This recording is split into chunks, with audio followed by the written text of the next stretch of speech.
Einmal hielt mich Hitler an seiner eigenen Treppe auf. In kultivierter Weise sagte er: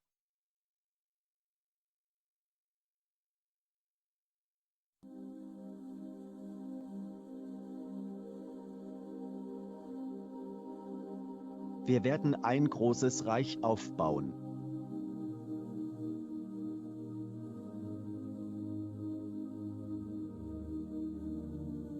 Ein Land, das alle Germanen umarmt.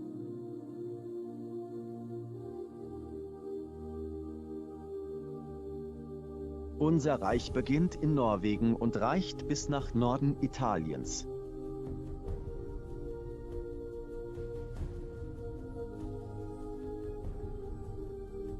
Du wirst mich nicht dazu bringen, das zu tun.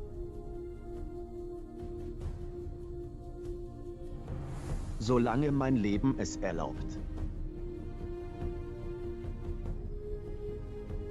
Ich denke, dass dieses Gespräch in dieser Zeit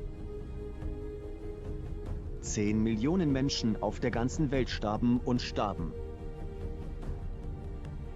Das ist ein schrecklicher Krieg. Ich kann es immer noch nicht glauben.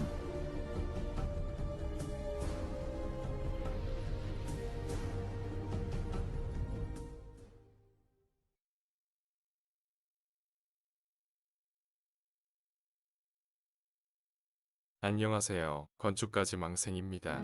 이번 영상에서 소개할 책은 알베르트 슈페어의 기억입니다.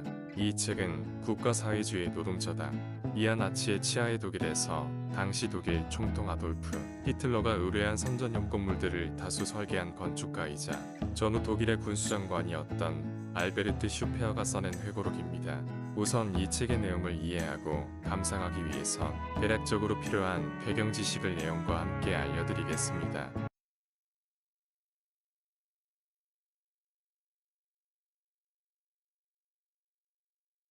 책의 저자이자 서술자인 슈페어가 출생한 연도인 1905년 전후는 당시 슈페어의 출생지인 독일 제국 마나임에서 개발붐이 돌던 시기로 저자의 아버지는 건축가로서 이에 힘입어 슈페어의 가족들은 매우 호화롭게 생활하였습니다. 허나 몇 년이 지나 제1차 세계대전이 발발하고 난 후 경제적으로 몰락해 결국엔 고향을 버리고 독일 남서부 지역의 작은 도시인 하이델베르크로 이동해 지냈습니다. 슈페어는 그곳에서 자신의 병약한 체질에 대해 비관도해보고 그것을 타파하기 위해 예술, 체육과 같은 취미를 기르며 슈페어라는 자기 자신을 만들어 갔습니다. 그리고 슈페어는 가족들의 권유로 그가 히틀러와 깊은 인연을 지니게 되는 건축가라는 직업을 가지기로 하죠.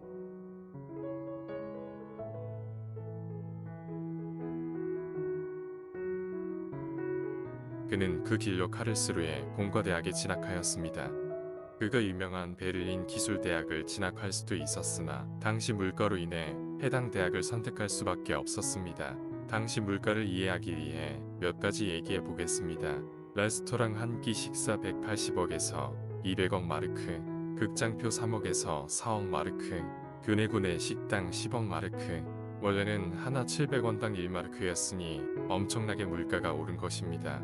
이 정도로 물가가 오른 이유는 1차 세계대전에서 패한 독일이 승전국인 프랑스의 주도로 전쟁 배상금과 군대 배치 제한이 주목적인 베르사유 조약으로 인해 정부에선 전쟁 배상금을 갚기 위해 마르크를 대량으로 찍어내었고 그로 인해 화폐 가치가 떨어져 물가가 급속도로 올랐기 때문이었죠. 이후 슈페어는 베를린 기술대학으로 진학하여 건축학 신고전주의 계열의 테세노 교수를 만나 그의 성향을 따랐으며 후에 그의 건축물 설계에 한몫하게 됩니다.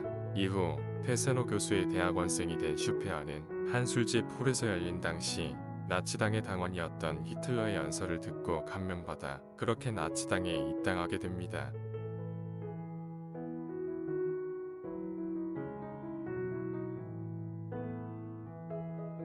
이후 그는 나치당이 주관하는 행사와 행사장의 설계들을 맡고 거의 무일푼으로 열심히 일했습니다. 이때 그의 인생을 바꾼 한 사건이 발생합니다. 바로 니른베르크 전당대회인데요. 이 축제는 독일 대통령 힌덴부르크의 사후 나치당이 집권에 성공하고 히틀러가 성공적으로 총통직에 안착한 것에 대한 일종의 기념행사였는데 이것을 슈페어가 맡게 된 것이었습니다. 이에 슈페어는 지금도 유명한 제펠린 비행장과 당시 나치 독일의 웅장함을 잘 나타내는 160여 개의 방공 탐조 등을 나열해 둘러싼 일명 빛의 대성당을 만들어내며 건축가로서 이름을 날리기 시작했죠. 또한 전당대회 직후 열린 베를린 올림픽의 올림픽 경기장을 슈페어가 초기 설계 리모델링에 참여해 성공하였죠. 그리고 그의 건축가 경력에 쇠기를 박은 400m가 넘는 대리석홀과 웅장한 규모를 가진 복도, 그리고 커다란 홀을 가진 신 총통 청사를 짓고 이에 히틀러가 매우 흡족해하며 그는 이것들이 모두 이뤄지 1936년에서 39년에 최전성기를 맞게 됩니다.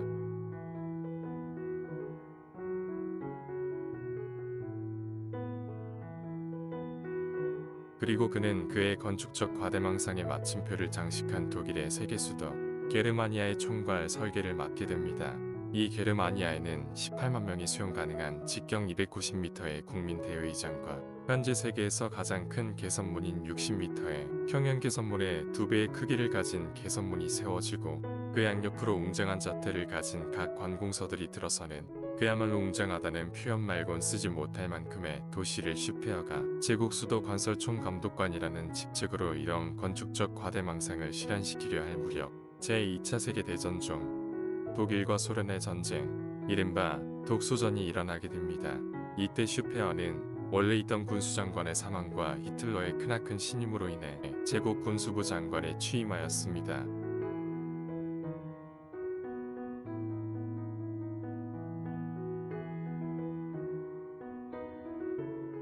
슈페어는 산업, 군수 및 병참과 같은 직종이 전공이 아닌 만큼 일단 자신의 지식을 최대한 발휘해 독일의 군수품 생산량을 끌어올렸고 독일 항복의 항복을 몇 달 미뤘다고 평가받을 정도로 슈페어 정책과 노력은 대체로 성공하였습니다.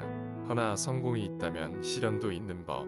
단순간에 히틀러의 신임을 얻어 장관급 직위에 오른 슈페어를 주변 인물들이 견제하기 시작했고 당시 독일의 군수품 생산에 들어가는 각종 자재들의 비축분이 바닥을 기며 슈페어의 노력에도 불구하고 생산량이 점차 줄어들기 시작했습니다.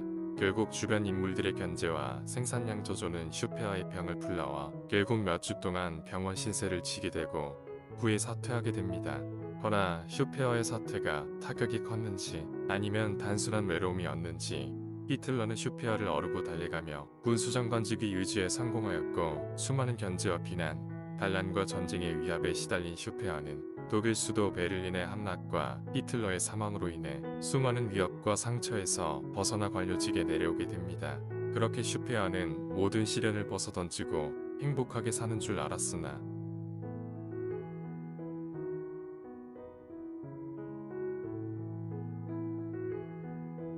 나치 독일 이후 세워진 플렌스부르크 정부의 임시 대통령인 카를 데니츠 제독의 추천으로 산업생산부 장관으로 재취임하게 되었고 이름만 남은 독일 관료로 약 2주 동안 지내오다미 프랑스의 연합군에게 체포되어 감옥에 수감됩니다.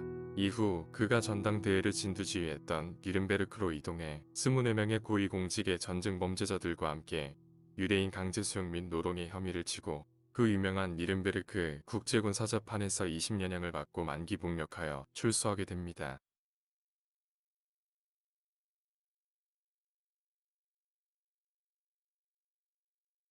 자, 드디어 끝났습니다.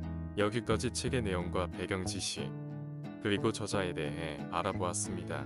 그럼 이제 이 책을 무슨 연유로 어떤 분들에게 추천하는지에 대해 얘기해보자 합니다. 우선 이 책은 역사에 관심이 있으시거나 또는 배우길 희망하시는 분들께 추천드립니다. 이 책은 나치치하의 독일의 전, 후반기를 빠짐없이 설명하고 있으며 역사가들이 2차 세계대전을 연구하는 데 사용하는 1차 서류입니다. 그리고 조금의 배경 지식만 있다면 책의 내용을 파악하는 것이 어렵지 않고 나치 독일 내 고위공직자들의 사생활을 재밌게 서술해 두어 흥미있게 보실 수 있습니다. 또한 건축계열 직종을 지망하시는 분들께도 추천드립니다. 이 책은 저자가 건축가인 만큼 유럽 건축사에 대해 어느 정도 알 수 있도록 도와주며 건축이라는 학문과 건축가라는 직업에 대해 자세히 서술해 두어 흥미를 유발합니다. 다음은 이 책을 구매하길 원하시는 분들을 위한 책의 정보입니다.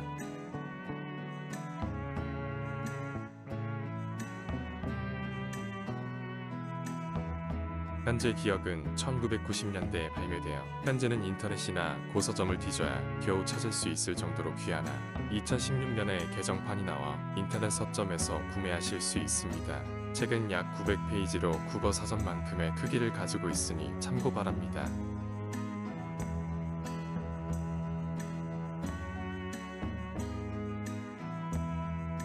여기까지 책에 대한 소개였습니다.